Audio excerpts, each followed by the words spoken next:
Welcome to Correctionsmomma27 channel. Thanks for watching. Today we're going to talk about types of inmates 6 through 10.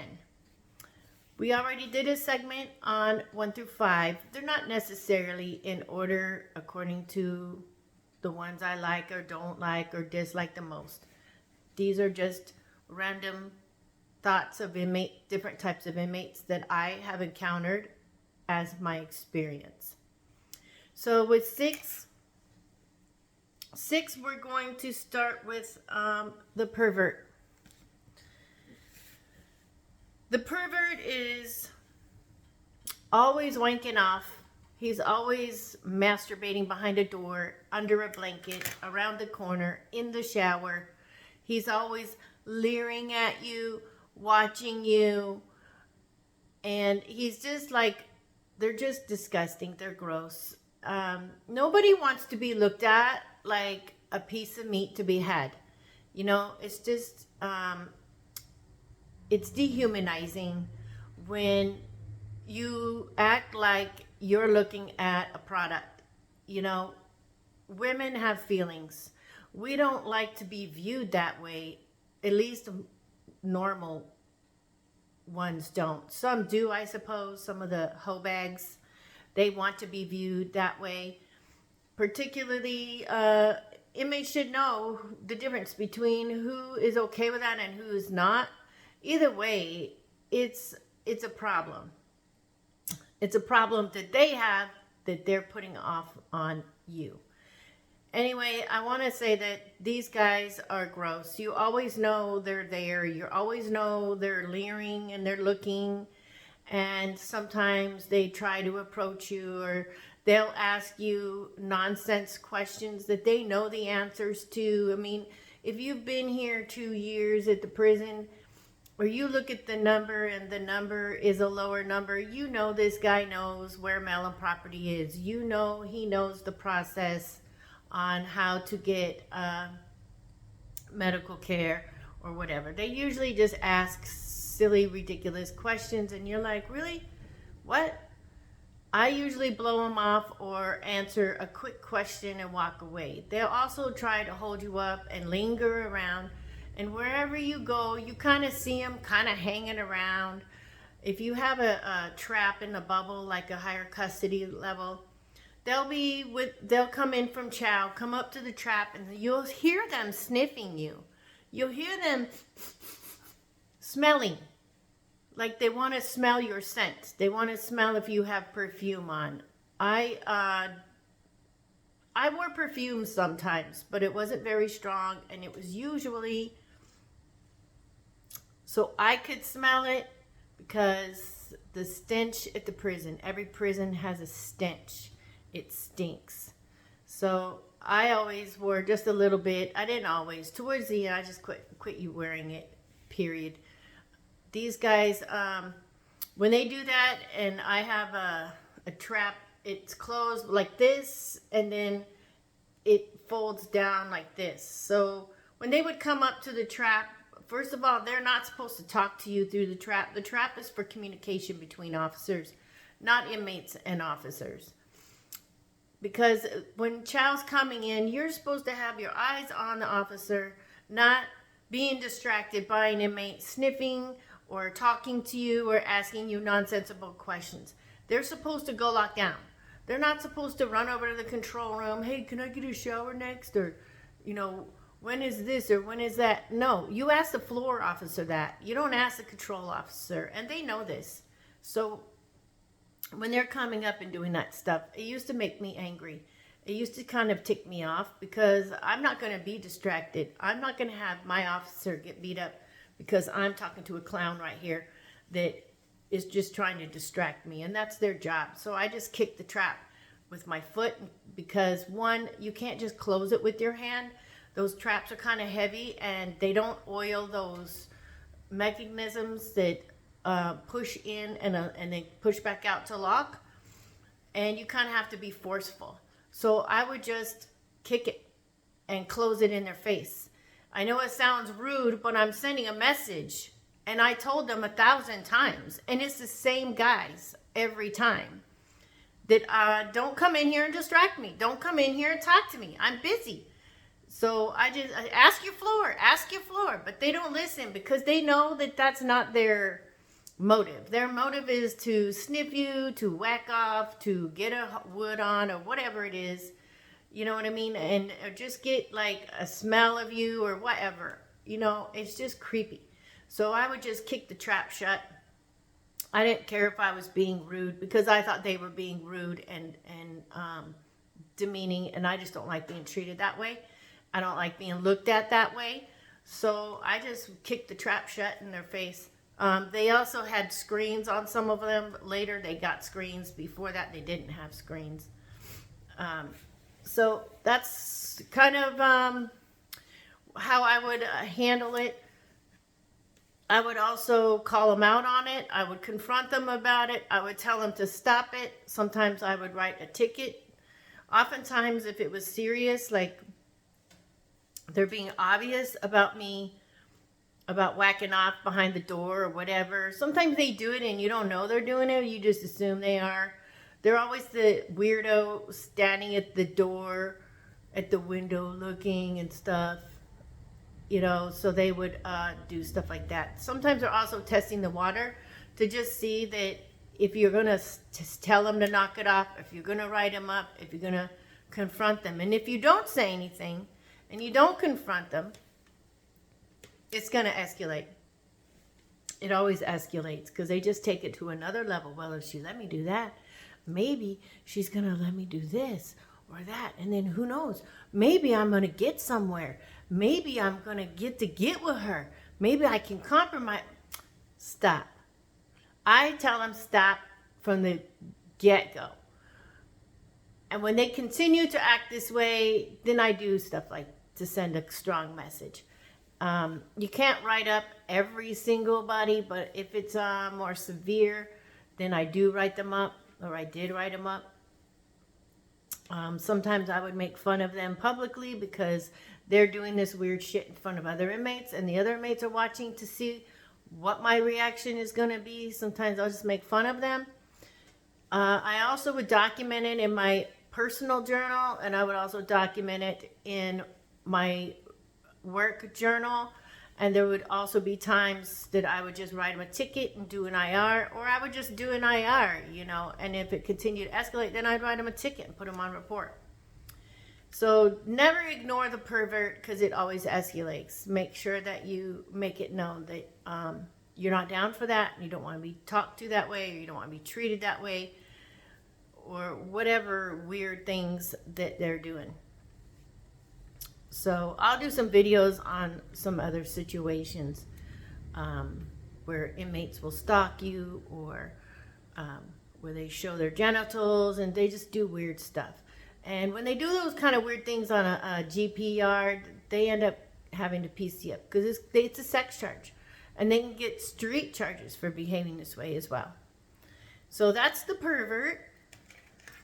And then my next one would be the convict. Okay, the convict he'll let you know. If you call him an inmate or whatever, I'm not an inmate, I'm a convict. I'm a convict. They used to say stuff like that. But the convicts are inmates that have actually been in prison for a long time already. Oftentimes they're older. They also are doing like a long sentence. So you're not going to find the convicts usually on a lower level yard. They're usually going to be a medium or high custody yard. They have also generally have made, they've taken accountability for the crime. They've accepted the fact that they're going to be in prison for a very, very long time.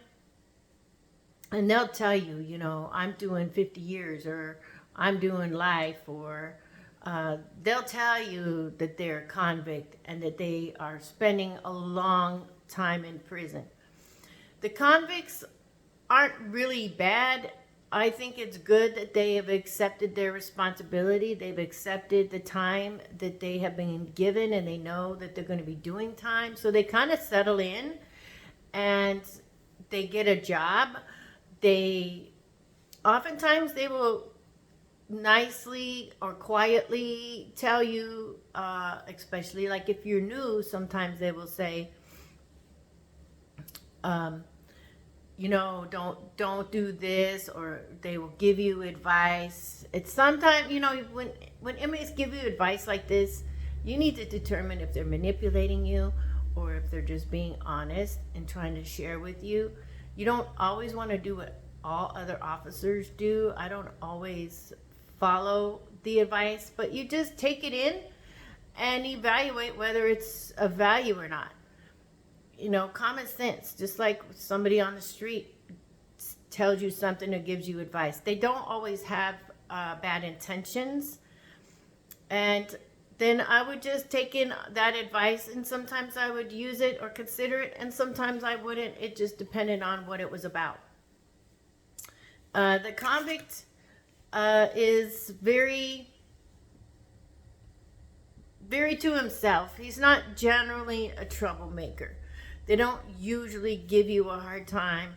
They're not there to give you a hard time. They're there to do their time and make their time easy. They're not always trying to get into trouble. They're not generally snitches.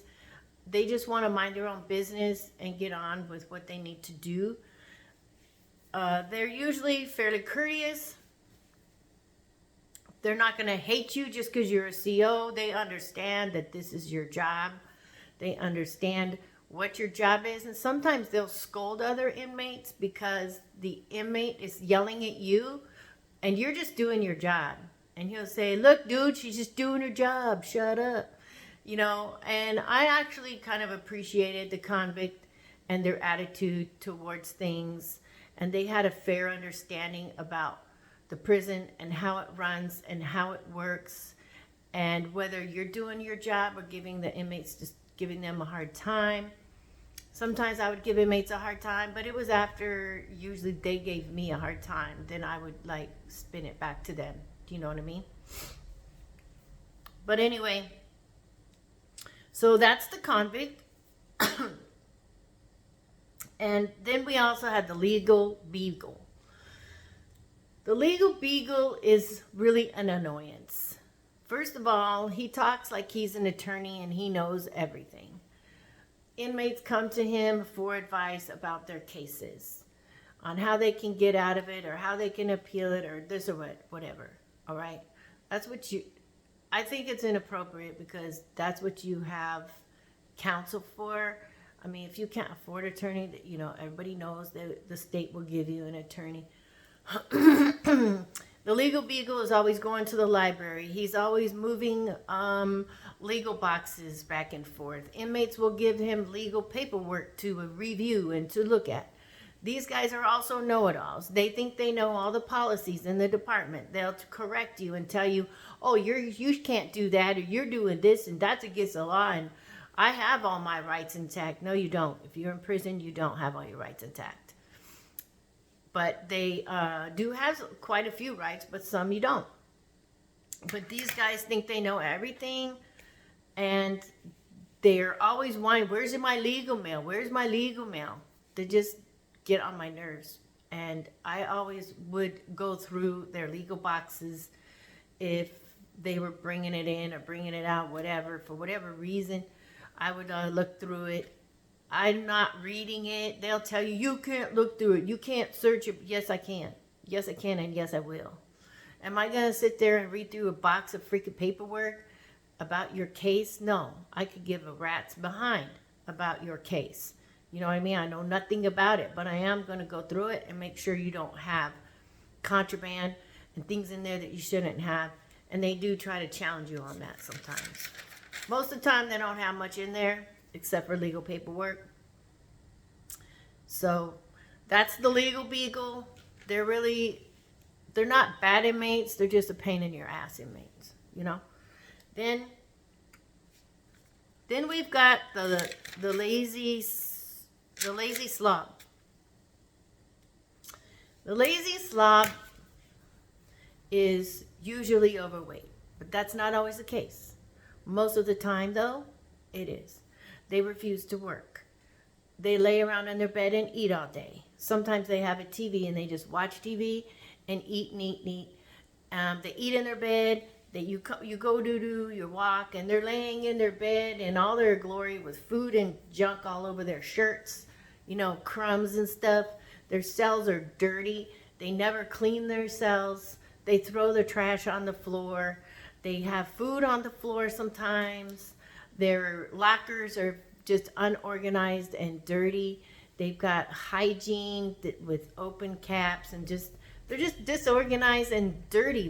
Their sheets are like brownish. They have a tint to them because they don't clean them. They don't take them and get them washed. They're just gross. These guys are just, in my opinion, maybe they've suffered from depression. So, put in a medical slip and go see psych if you have depression. They kind of have given up on life. Maybe they're just like that at home. Maybe they're just slobs at home. They don't take showers. They stink. They don't wash and clean their clothes. They don't send their clothes to the laundry. They're just gross and disgusting, and you can usually smell them a few doors down. Also, you don't want to search this guy. You don't want to search his house, because his house is so gross and dirty. It's really nasty. So you gotta put on double gloves and put a hazmat suit on to go in there, for goodness sake, if you gotta search this guy's house. Nobody wants to search his house, but somebody's gotta do it. And I would end up throwing a bunch of crap in the trash, because it was mostly a lot of trash that you would have to go through, because he doesn't throw anything away. They also tend to be a little bit like hoarders and stuff. They collect little bits of things and trash and all kinds of stuff. It's just gross. Anyway, nobody likes the slob. We usually don't force showers and stuff. They really don't do that. Oftentimes, depending on the yard, especially if it's a general population yard, a lot of times the other inmates and their race will tell them, clean your house, take a shower, whatever. And a lot of times, especially on the PC yard, they would just be pigs, and nobody would care. It's just gross. All right.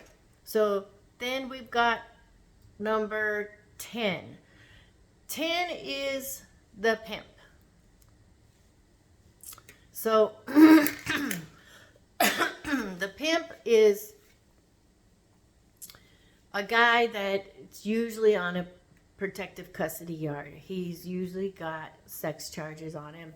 He's usually got human trafficking type of charges, stuff like that.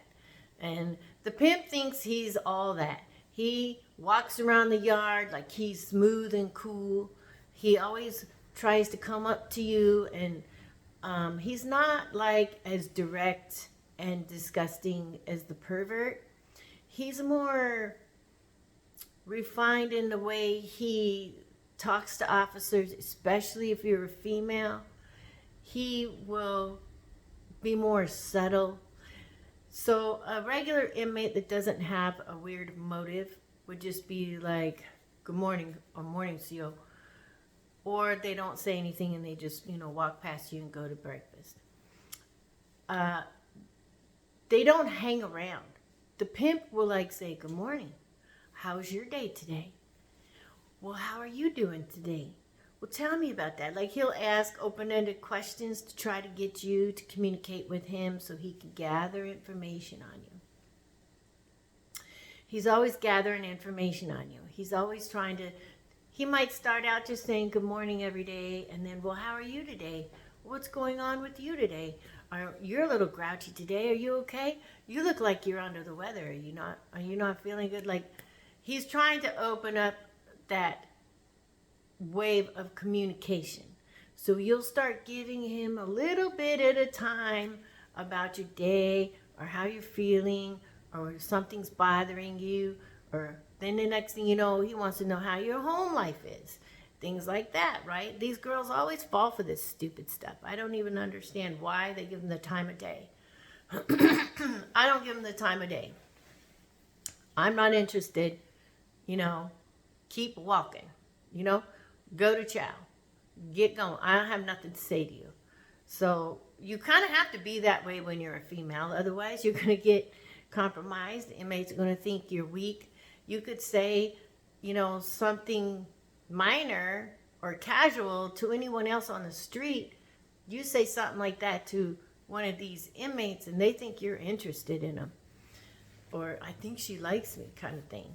So you have to be very careful on what you say and how you communicate with the inmates. When you're a female, it's a tightrope walk. It's, you know, a balance. And it's hard to find the balance, you know, because instinctually you want to be friendly and you want to be yourself like you are in the community. But you can't always be that way because they take it the wrong way. But these guys are the pimps and they're trying to slowly crack open that hard shell. They want to try to get to that gooey goodness stuff inside. The sweet part of you. The part of you that wants to be nurturing. The part of you that wants to be cordial. The part of you that just wants to be polite and kind. That gooey, caring side of you, that's what they want. And when they get there, they're going to exploit it to the fullest. And they're going to exploit all of those feelings and all of those things that women are by nature. Nurturing and caring and forgiving and hopeful and positive and encouraging. All of those things that makes a woman a woman. They want to get to that and exploit that and expose that and then use that for their own, for your demise, really. It's your demise and their gain. So you really need to guard against that. And you see that they're a lot more subtle. And then some kind of relationship begins to form. You need to guard against that and never let them get close at all. Don't share your personal information with an inmate. You don't have to share with him how you're feeling or that you're sick or that your family member's sick. Don't share nothing with them. They don't need any information about your personal life or at the moment your personal feelings or whatever. They will also use other officers to get you to vent about something you're mad about another officer did, and they will exploit that too, and they will side with you. Stay away from this stuff, okay? You're not there to form a relationship of any kind with these inmates other than a professional one. That is it. Don't be a dumbass. Don't be a hoe bag. Do not get manipulated by this guy. They're highly, highly manipulative. That's how they operate. I would always give them the cold shoulder. I could always see how they're coming. And they always act like they have a little bit of higher confidence, or at least they try to come off to have more confidence. They have some game. That's how they end up getting a lot of these females. I had one inmate tell me one time that I was incorruptible, that they tried to corrupt me, they tried to compromise me, and that some inmates had bets on who was going to get through to me in order to compromise me. And really, these are the kind of games that they play. True story. They make bets on females, on who's going to get her compromised first. Who's slicker? Who's smarter? These inmates know that. A lot of SEALs go into this and you don't know that. But I'm telling you, that's the game that they play. All right? You don't want them betting honey buns and stamps on whether you're going to fall or not. It's not going to happen here, and it never did. Because I don't like to crap where I eat, right? Then we have a video about that before. Yeah, don't crap where you eat. I'm not doing that. And that's not what I'm here for. It's my paycheck. So that's how I feel about that. That's number 10. And I will do some videos on some pimps and how they operate and how they compromised other CEOs. And I have a few videos I can do about that. So that's number 10, and that's it. Thank you for watching. Please like, share, subscribe, and keep it going. Send me a comment. Ask me a question so I can make a video about it if it's a question I think would be a good video. Have a good day.